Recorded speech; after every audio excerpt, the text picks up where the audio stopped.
Баршаларыңызға ассалаумағалейкум.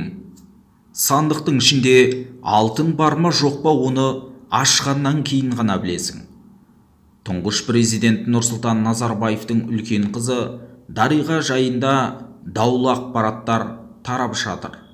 Бір кездері РИК телерадио компаниясының негізін қалаған Серік Медетбеков 99 жылы Қазақстаннан кетуге мәжбүр болыпты.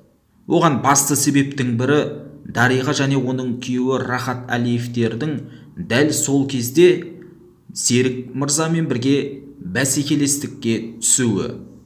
Оның айтуынша, былай 90-шы жылдардың басында мен Алматыда РИК телерадио компаниясын құрып белсенді жұмыс жасадым. РИК телерадио компаниясы аясындағы ең танымал жобалардың бірі 98-99 жылдары ең танымал радио станциялар тізімінде жетекші орын алған Ресей радиосы жобасы. Қазіргі уақытта орыс радиосы жобасы ұлттық радио желі болып кетті. Ол кезде мен саясатқа араласпадым, бірақ тәуелсіздік сақтауға тырыстым және Назарбаевтар әулетінен шыққан медиа магнаттар Дариға Нұрсұлтанқызы және Рахат Әлиевпен айқын бәсекелестік танытты. Ол осы үшін жапа шекті делінген Медетбековтің арнайы мәлімдемесінде. Қалай ойлайсыз?